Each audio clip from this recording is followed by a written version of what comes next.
This one is ano na, transfer of ownership na. Pagkakuha ko nung sasakyan, ng clearance sa HPG, kailangan pa pala yung insurance. Kung hindi mo ano, kailangan yung insurance, pupuntahan mo kung saan ka kumuha ng insurance, then hihingi ka ng confirmation na transfer yung pangalan. Yan. Libre lang naman yung pa-transfer, pero naman sa Pilipinas may bigay mga 50 pesos din binigay ko. Sorry, 150 pala, 150. Pagkatapos noon at nagbigay ko ng confirmation na endorsement. Okay. So pag nakahingi na ako ng endorsement galing sa insurance, ang gagawin, i-stencil na yung sasakyan. Ini-stencil na siya. Ayun yung naging stencil. So papa-stencil na yung sasakyan. Then proceed tayo sa next step. So naglalakad ako, tapos na ako, waiting area na raw kasi. So yung mga kailangan mo kapag magpapa-transfer of name ka is yung sa clearance, yung sa HPG. Init eh. Second, endorsement galing dun sa insurance mo. Pero kung isasabay mo naman sa rehistro, parang no need na kasi kukuha ng bagong insurance eh. Kung hindi ka naman kukuha ng bagong insurance, endorsement galing dun sa insurance na pinagkuhanan mo. Third, yung deed of sale na nakanotaryo. Hinanapan ako ng nakanotaryo na deed of sale eh. Then pang-apat is yung valid ID na may 3 pirma nung first owner saka ikaw. Then yung original CR, certificate of registration, kasi papalitan nga naman. Then kahit Xerox lang, Xerox lang ng OR or official receipt. Yun lang yung mga kailangan. So nasa waiting. Actually pumunta muna akong parking kasi suli ko itong papel. Ang dami kong papel na hawak. Yung mga kala ko mga kailangan, hindi pala. So yun lang pala yung mga kailangan kapag magpapatransfer ka ng name. Pabalik ako sa sasakyan ngayon. Pinalik sa akin yung papel. Yan. Kasi may nakalagay sa CR ko, nasa BPI pa daw siya. So ibig sabihin hindi pa daw nababayaran. Pero may mga papel naman ako doon na tapos ng bayaran. Hindi kasi hiningi sa akin ni kuya eh.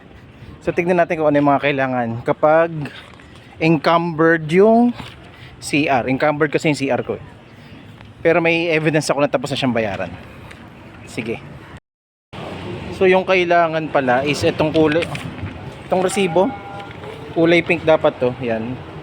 Resibo ng Land Registration Authority. Ano ba to?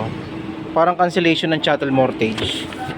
Then assessment form saka payment order galing sa registry deed of sales, saka yung pinaka chattel mortgage mismo. Ayun. So yung tatlong yun yung kailangan pa pala kapag nakasanla sa bangko, yung may encumbered na nakalagay sa CR. Wag na ako. Ang binigay sa akin is yung tawag dito, parang pagtanggal daw ng mortgage, yung parang resibo to remove yung mortgage. Then after nun, nagbayad ako ng 110 pesos. Ito siya. Yan. Then after nun ay i-release na yung CR ko daw, yung certificate of registration na nakapangalan sa akin. Tawag na yung name ko. Ayun na pala. Tapos natawagin ka na lang sa H para sa CR. CR na lang. Sige. So this one is resibo ng transfer. Tawagin ako sa H para sa CR. 210 pesos.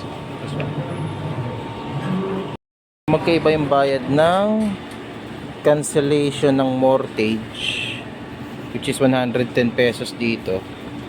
Then dito naman sa iba rin yung bayad sa transfer ng CR.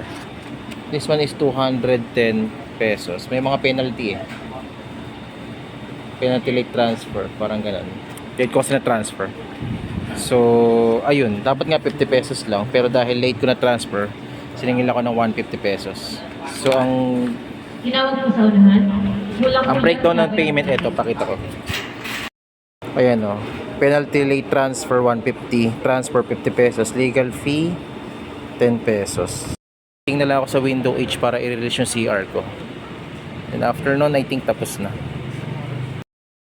Yung lisensya ko, pagis na ako. Yung lisensya ko, temporary. Temporary yung pagkakaprint. Wala kasi lang card. Ngayon, pati yung CR, temporary.